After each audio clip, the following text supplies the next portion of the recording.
What is a parent trap? These parent traps destroy our happiness and destroy our relationships. A parent trap is a destructive pattern of behavior that parents fall into when they're attempting to control. You got that word? What was it? Control. When you're attempting to control a child's behavior, you fall into these parent traps. Because when attempts to control do not work, parents usually become frustrated. Is that true? And they start to nag, threaten, argue, criticize, blame, shame, intimidate, rescue, and they even rage in order to get compliance. You're not doing your studies, you get in there and you study. I am not going to tolerate any more of these stupid progress reports. Now you get in there and you study, and you're trying to control. And the kid doesn't do it.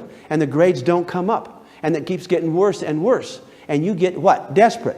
Frustrated. And so you come down in anger, or you start nagging, or you start bribing, or you start threatening.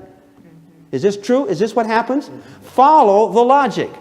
You rage in order to get compliance, but you don't get compliance. These behaviors are all typical examples of destructive parent trap behaviors that most parents resort to when they're trying to make a child do what the parent knows is best for that child. True or false? Why do you get so upset? Are you upset about the kids down the street? No. The more you love your kids, the more you want to be a good parent, the bigger sucker you are.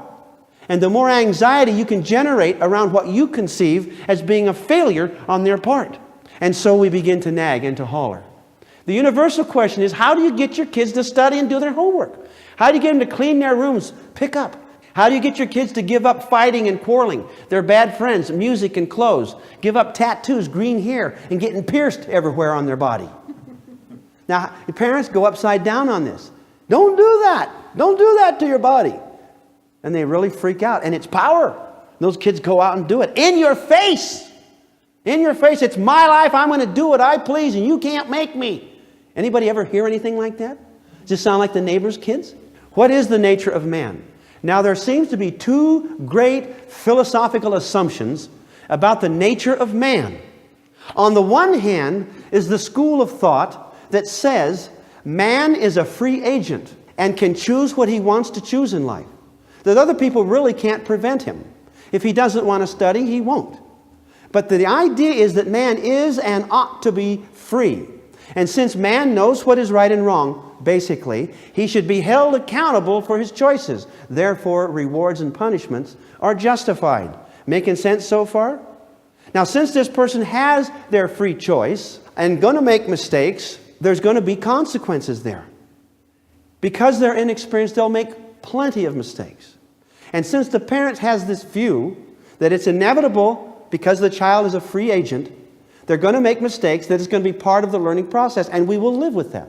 We're not going to rant and rave, we're not going to scream, but we are going to tell that child what is right and wrong. And we're going to administer consequences. We're going to forbid them from taking drugs, although we know they can go out and do it if they want. And we can't stop them. We're going to try to tell them don't do it, we forbid it, and we want you to drop your hoodlum friends, but they're going to go with the friends they want and do the things they want to do. Is that true? So there's this school of thought that people are free. We're going to have to live with it. Let's accept it. Let's love them in spite of how stupid they act. Administer consequences. Accept them and administer these consequences so that they learn. And don't allow them to be irresponsible. Now there's another school of thought that says people are innately bad. They will not do what they should do. Therefore, for their behalf, we will force them and make them do what is best for them because they're morons and they don't know. And so we're going to make them study, and we're going to make them have these friends, and we're going to make them do this and make them do that. And when they resist, we're going to force them. Because what we want is good for them. Therefore, we are justified in forcing them because this little moron does not know how important education is, or how important church is, or how important this is. They cannot conceive of what it's like not to have an education. So we're going to hammer them every day. Now, of course, this is impossible. This is mission impossible. You can't make people do stuff. Have you figured that out? You're married, aren't you? Okay, you can't make people do stuff. And that's a fact of life. And because you can't make people do stuff, you get upset. And you feel impotent. And now you get angry. And now you get intimidating. And now you're going to force and hit and get raging mad.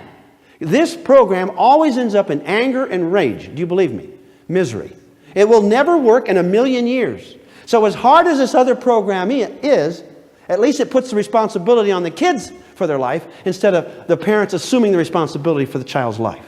Now I want to tell you where I was at. I was crazy. I was over here and I was trying to run my kid's life, and it drove me nuts. And it'll drive you nuts. But somewhere in our minds, this is what we're trained to think.